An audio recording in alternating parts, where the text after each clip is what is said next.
Good evening, friends. I hope you're doing really well. This is Tracy Brown, and my team and I of trauma-informed nutrition therapists help you feel safer and less stressed in your body. And if you didn't catch Monday's video, we kind of went a little deep here around the job of marketers.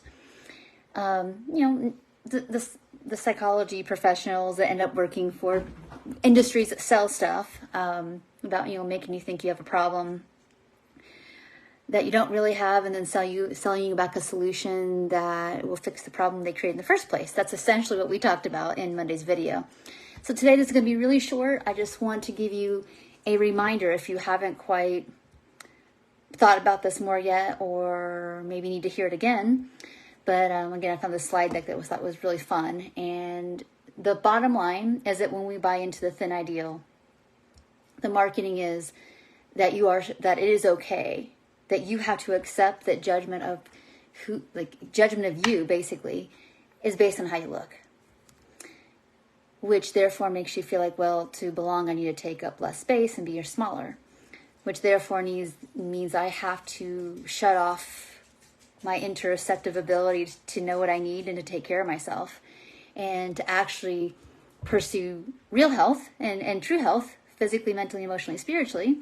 That nope, can't do that. I got to conform so that I belong, because they told me that, my worth is dependent on how close I am to the ideal that they created, which ultimately creates this need in us to always monitor ourselves and to be very worried. And we know what happens when we get overly hypervigilant about anything.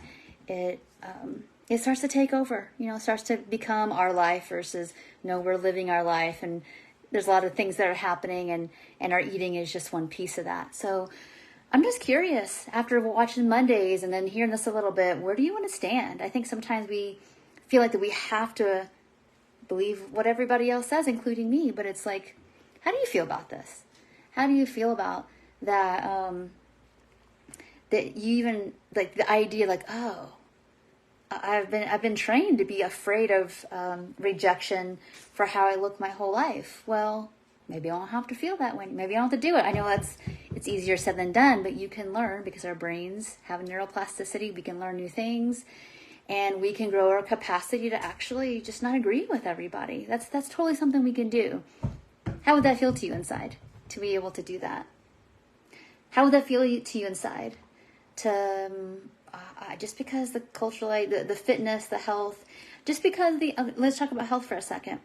We are not always going to be feeling physically our best. Minimally we're going to age, and like everything's going to slow down. But for most of us, we're going to either have temporary or sometimes longer term conditions that we might have to navigate that we don't want to.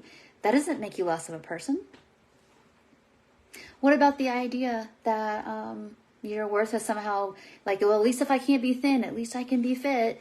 That's still performative living. Well, you can be fit because it brings you more vitality, and you're just stewarding what you have the best you can, and you can do that. You don't have to, but you can, and you have that option. But you're still not less lovable if you do or you don't. All right, you might have a better experience in your life if you're even able to do that. And there will be times in life we're not able to be that fit for whatever reason. There's that. And what would it be like inside to, like, I have a body, and, sometimes it's a drag, sometimes go to the store to find clothes that fit a very diversely shaped body. Because unless, honestly, you still have a body type of most kids, not every shopping experience is going to be easy. And I think that we have to let go of this idea that the function and the purpose of our lives is to make clothes shopping easy. It would be nice if it was easy. It would be nice. And I know that the higher up sometimes with the sizing we go, it does become more of a challenge. And that's not to negate that frustration. That's not to negate that feeling of a feeling not represented or seen just based on what's in the store. That isn't negating any of that. And I hate it that lots of people I know have to navigate that without personalizing it as something's wrong with me. Right? These are all things that are hard. They are. But what would it be like to, I'm still not going to blame this body.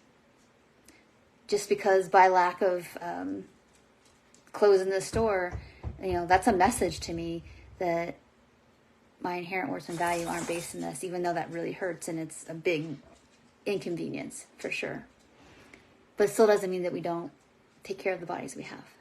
All right, so I hope this was helpful to you. Just some thoughts, just some agency and consent, again, to be able to think about. We're being marketed to all the time. I'm even here talking to you about something, but I'm talking about this because I want people to have freedom. And I want you to know that you have choices.